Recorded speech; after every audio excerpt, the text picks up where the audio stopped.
بسم اللہ الرحمن الرحیم حامدا ومصلیا ومسلما اما بعد فاعوذ باللہ من الشیطان الرجیم بسم اللہ الرحمن الرحیم وَإِذَا لَقُوا الَّذِينَ آمَنُوا قَالُوا آمَنَّا وَإِذَا خَلَوْا إِلَىٰ شَيَاطِينِهِمْ قَالُوا إِنَّا مَعَكُمْ إِنَّمَا نَحْنُ مُسْتَهْزِئُونَ اللَّهُ يَسْتَهْزِئُ بِهِمْ وَيَمُدُّهُمْ فِي طُغْيَانِهِمْ يَعْمَهُونَ أولئك الذين اشتروا الضلالة بالهدى فما ربحت تجارتهم وما كانوا مهتدين۔ سامعین و ناظرین گرامی قدر، سورہ بقرہ کی ان آیات کے اندر اللہ رب العزت نے منافقین کی ایک اور خامی اور ان کی ایک اور خرابی بیان فرمائی ہے کہ ان کی ایک ذلیل کام یہ بھی تھا کہ وہ جب مسلمانوں سے ملتے تھے، فرمایا وَإِذَا لَقُوا الَّذِينَ آمَنُوا قَالُوا آمَنَّا، جب وہ مومنوں سے ملتے تو وہ کہتے ہیں کہ ہم تمہارے ساتھ ہیں، اور جب وہ اپنے سرداروں کے پاس اور اوصا کے پاس جاتے تو وہ کہتے ہیں کہ تم گھبراؤ مت، ہم تمہارے ساتھ ہیں، ہم تو کیا کر رہے ہیں، ٹھٹھا کر رہے ہیں، مزاح کر رہے ہیں۔ اللہ تعالیٰ ان کے ساتھ استہزاء فرماتا ہے اور ان کو ان کی سرکشی کے اندر ڈھیل دے رہا ہے، ان کو آزادی دے رہا ہے۔ وہ اپنی سرکشی کے اندر اور اس ڈھیل کے اندر حیران اور سرگرداں پریشان ہو کر پھر رہے ہیں۔ فرمایا یہی ایسے لوگ ہیں کہ جنہوں نے گمراہی کو ہدایت کے بدلے خرید لیا، یعنی کہ گمراہی کو ہدایت کے بدلے انہوں نے تبدیل کر لیا،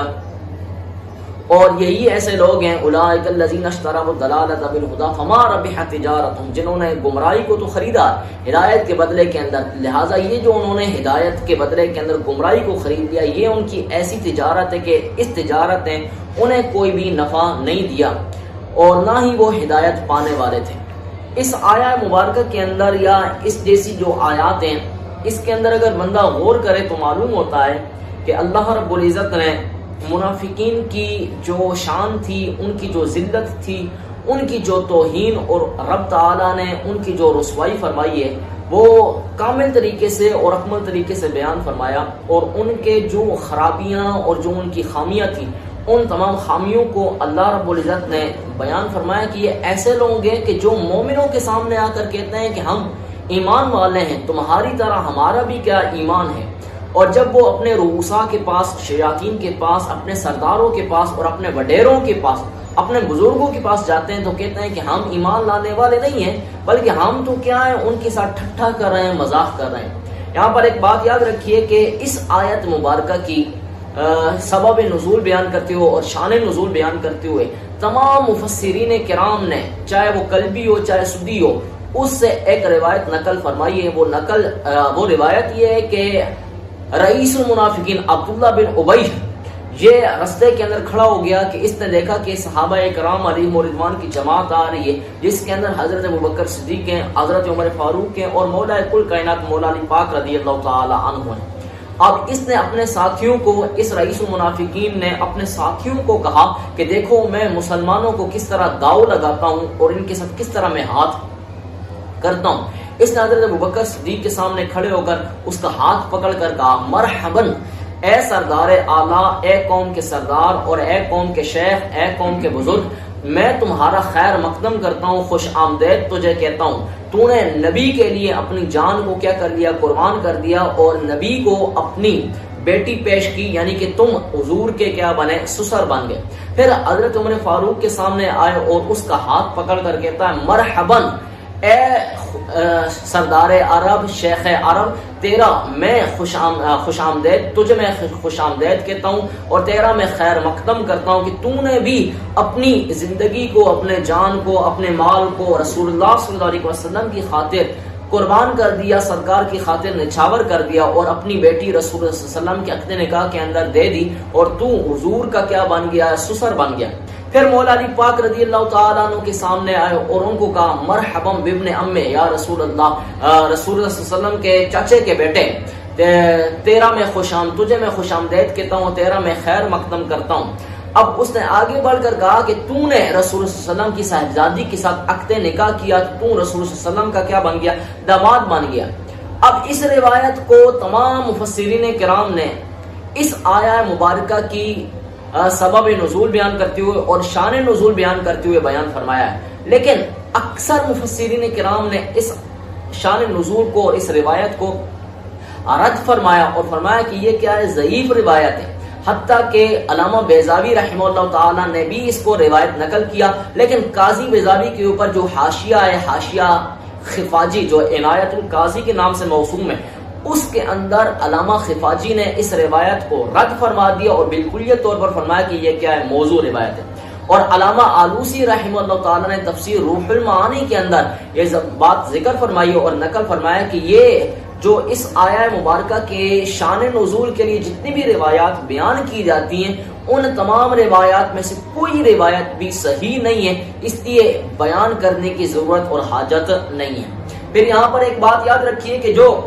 وَإِذَا لَقُوا الَّذِينَ آمَنُوا قَالُوا آمَنَّا قَالُوا، ہاں وہ کہتے ہیں، اب ملنے والے منافق تھے، وہ کہتے تھے کہ ہم ایمان لے کر آئے، تو اب آیا یہ کون سے منافق تھے؟ تو تفسیر کبیر کے اندر علامہ رازی نے بھی یہی بات ذکر کی کہ چھوٹے کفار تھے، جو چھوٹے حضرات تھے، وہ کفار کہا کرتے تھے کہ ہم کیا ایمان لے کر آئے۔ اب وہ وڈیروں کے پاس اور بزرگوں کے پاس اور اپنے رؤوسا کے پاس جاتے، شیاطین کے پاس جاتے، تو وہ کہتے ہیں کہ ہم تمہارے ساتھ ہیں۔ اب شیاطین سے مراد کیا ہے، ان کے رؤوسا سے مراد کیا ہے؟ تفسیر روح المعانی کے اندر، تفسیر کبیر کے اندر، عاشیہ ساوی کے اندر، اور اکثر مفسرین کرام نے یہ بات نقل کی۔ تفسیر مظہری کے اندر علامہ قاضی ثناء اللہ پانی پتی نے بھی یہی بات نقل کی کہ ان کے جو سردار تھے وہ 5 تھے۔ مدینہ شریف کے اندر کعب بن اشرف تھا،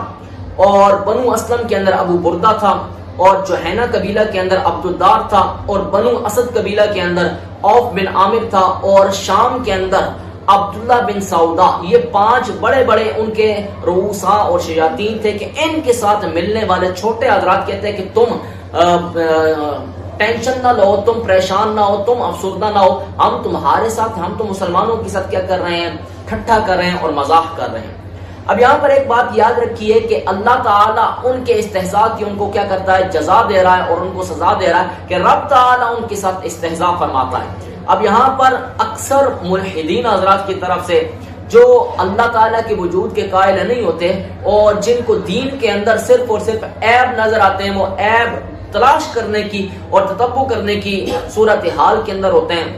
وہ اس کے اوپر اشکال اور اعتراض وارد کرتے ہیں کہ اللہ رب العزت نے حضرت موسیٰ کے بارے میں ارشاد فرمایا کہ قالوا اتتخذنا ہزوا قال اعوذ باللہ ان اکون من الجاہلین۔ حضرت موسیٰ کے ساتھ جب ان لوگوں نے عرض کی نا کہ ہمیں تو اللہ کا دیدار کرا سامنے سے، تو رب تعالیٰ کی طرف سے حضرت موسیٰ کو حکم ہوا کہ تم ان کو کہہ دو کہ تم اللہ کا دیدار نہیں کر سکتے، اللہ کی زیارت نہیں کر سکتے۔ پھر وہ معاملہ ہوا کہ انہوں نے کیا کر دیا، ایک بچڑے کو کیا کر دیا، عبادت کر لی۔ پھر وہ معاملہ ہوا کہ انہوں نے ایک ان میں سے کسی ایک بندے نے کسی کو کیا کر دیا، قتل کر دیا۔ تو رب تعالیٰ کی طرف سے حکم ہوا کہ تم کیا کرو، ایک گائے کو ذبح کرو، تمہارا قاتل کیا ہو جائے گا، خود بخود ہی ظاہر ہو جائے گا، رونما ہو جائے گا۔ تو انہوں نے کہا اتتخذنا ہزوا، تو ہمارے ساتھ کیا کر رہا ہے، مذاق بنا رہا ہے۔ تو اب حضرت موسیٰ نے آگے سے کہا کہ اعوذ باللہ ان اکون من الجاہلین، میں اللہ کی پناہ چاہتا ہوں جاہلوں سے، جس سے معلوم ہوتا ہے کہ ٹھٹھا کرنا، مزاح کرنا، استہزاء کرنا، یہ کیا ہے، ایک قسم کی جہالت ہے۔ رب تعالیٰ ارشاد فرما رہا ہے اللہ یستہزئ بہم، اللہ تعالیٰ ان کے ساتھ استہزاء فرماتا ہے۔ جب رب تعالیٰ استہزاء کرتا ہے تو استہزاء تو کیا جاہلوں کا کام ہے، تو پھر اللہ تعالیٰ کے اوپر جہالت لازم آئے گی، حالانکہ رب تعالیٰ جہالت کے عیب سے اور جہالت کے نقص سے منزہ ہے، اور ان تمام عیوب سے، تمام نقائص سے وہ منزہ، مبرہ اور پاک ہے۔ تو پھر کس طرح اللہ تعالیٰ کے بارے میں یہ کہا جا سکتا ہے کہ اللہ یستہزئ بہم، اللہ تعالیٰ استہزاء فرماتا ہے؟ تو اس کے متعدد جواب دیے ہیں۔ علامہ رازی رحمہ اللہ تعالیٰ نے یہ کہا کہ اہل عرب کی یہ عادت مبارک تھی، ان کا یہ طریقہ کار تھا کہ وہ کسی فعل کی جزا کا وہی نام رکھتے تھے جو اس فعل کا نام ہوا کرتا تھا، جس کے اوپر رب تعالیٰ نے بھی ارشاد فرمایا وجزاء سیئۃ سیئۃ بمثلھا، کہ برائی کا بدلہ صرف اور صرف برائی ہوتا ہے۔ حالانکہ برائی کا بدلہ برائی سے نہیں لیا جاتا۔ مثال کے طور پر اگر کوئی بندہ ظلم کرتا ہے تو ظلم کا بدلہ ظلم سے نہیں ہوتا، بلکہ ظلم کا بدلہ انصاف سے ہوتا ہے۔ لیکن وجزاء سیئۃ سیئۃ بمثلھا، اس وجہ سے کہا گیا کہ برائی کا بدلہ برائی سے ہوتا ہے، یعنی کہ اس کی جو جزا ہے اس کا بھی نہیں نام وہی رکھا گیا کہ جو کیا برائی ہے۔ ایسے ہی حضور علیہ الصلوۃ والسلام نے ارشاد فرمایا ان اللہ لا یمل حتی لا تملوا ولا یسأم حتی لا تسأموا، کہ اتنے تک اللہ تعالیٰ اکتاتا نہیں ہے جب تک کہ تم اکتا نہ جاؤ، اور رب تعالیٰ اتنے تک تھکتا نہیں ہے جب تک کہ تم تھک نہ جاؤ۔ تو اس لیے اللہ تعالیٰ کے اوپر تھکاوٹ اور اکتاہٹ یہ جاری نہیں ہو سکتے، لیکن رب تعالیٰ کی طرف اس چیز کی نسبت اس وجہ سے کی گئی ہے کہ یہ بطور جزا کے فرمایا گیا کہ تم اکتا جاؤ گے، تو اکتانے کی نسبت بھی رب تعالیٰ کی طرف کی گئی۔ تو ایسے ہی انہوں نے استہزاء کیا تھا، انہوں نے ٹھٹھا کیا تھا، تو اب رب تعالیٰ کی طرف سے کیا ہے؟ بدلہ ملا، جزا ملا کہ اللہ یستہزئ بہم، رب تعالیٰ ان کے ساتھ کیا کرنے والا؟ استہزاء فرمانے والا۔ دوسرا اس کا جواب یہ دیا گیا کہ اللہ نے ان کے ساتھ استہزاء فرمایا، اور یہ حقیقتاً استہزاء ہے وہ ایسے کہ انہوں نے جو مسلمانوں کے ساتھ استہزاء کیا تھا، وہ مزاح کیا تھا، وہ مزاح کا جو ضرر تھا، جو نقصان تھا، وہ صرف اور صرف انہی کو راجع ہو رہا، انہی کو لوٹ رہا، انہی کو مل رہا، مسلمانوں کو مل نہیں رہا۔ تو گویا کہ اللہ نے ان کی استہزاء کا جو رخ تھا وہ انہی کی طرف کیا کر دیا؟ موڑ دیا۔ تو یہ کیا ان کے ساتھ استہزاء ہے۔ تیسرا اس کا جواب یہ دیا گیا کہ استہزاء سے یہاں پر مقصود ان کی رسوائی ہے، ان کی توہین ہے، ان کی ذلت ہے، یعنی کہ ان کو ذلیل کرنا اور ان کو رسوا کرنا۔ تو استہزاء یہ ملزوم ہے، اور اس کو رسوائی اور ذلت اور توہین لازم ہے۔ تو ذکر الملزوم ارادت اللازم کے قبیل سے ہے، جس طرح کہ رحمان یہ رحمت کا تقاضا کرتا ہے، حالانکہ رحمت اس کا معنی ہوتا ہے دل کا نرم ہو جانا، دل کا نرم ہونا یہ لازم ہے کہ اللہ تعالیٰ کیا کرے گا؟ احسان کرے گا۔ تو جب دل کے اجزاء سے رب تعالیٰ پاک ہے، تو اس کا جو لازمی معنی احسان کرنا وہ وہاں پر مراد دیا جاتا۔ تو ایسے ہی استہزاء کا یہ لازمی معنی ہے، یعنی کہ رسوا کرنا، ذلیل کرنا اور توہین۔ تو رب تعالیٰ کی طرف سے ان کی کیا کی جا رہی ہے؟ توہین کی جا رہی ہے، اور ان کا استہزاء یعنی کہ ان کو رسوا اور ذلیل کیا جا رہا۔ چوتھا جواب اللہ تعالیٰ کی طرف سے جو اللہ یستہزئ بہم کا دیا گیا، وہ علامہ راضی رحمہ اللہ تعالیٰ یہ کہتے ہیں کہ انہوں نے اپنے دل کے اندر، منافقوں نے دل کے اندر کفر چھپایا ہوا تھا، لیکن ظاہر وہ کیا کرتے تھے کہ ہم کیا ایمان والے ہیں۔ تو اب اللہ تعالیٰ نے ان کے لیے احکام دنیاوی احکام ظاہر فرما دیے، اور آخرت کے احکام ان کے لیے مخفی رکھ دیے۔ جس طرح کہ وہ دل کے حالات کو مخفی رکھ کر ظاہری حال دوسرا لاتے تھے، ایسے ہی رب تعالیٰ نے ان کے لیے آخرت کے احکام کو مخفی رکھ کر دنیاوی احکام، مثال کے طور پر مسلمانوں کے ساتھ ان کا عقد معاملہ جو ہوا، چاہے وہ نکاح کی صورت کے اندر ہو، چاہے ان کی جان کے بچنے کی صورت کے اندر ہو، چاہے وہ مال غنیمت لینے کے حساب سے ہو، وہ رب تعالیٰ نے کیا کر دیا؟ اور ظاہر فرما دیا، اور ان کے ساتھ اس طرح کیا کیا؟ استہزاء کیا۔ اور آخرت کے اندر ان کے ساتھ کیا کیا جائے گا؟ بطور استہزاء کے یہ استہزاء آخرت کے اندر ان کا حقیقت کے اندر ہوگا۔ وہ اس کی مثال جو ہے نا، وہ تفسیر مظہری کے اندر علامہ قاضی ثناء اللہ پانی پتی نے بھی بیان فرمائی، اور تفسیر روح المعانی کے اندر علامہ علوسی نے، اور تفسیر در منصور کے اندر امام سیوطی رحمہ اللہ تعالی، تمام بزرگوں نے یہ نقل فرمایا کہ جس وقت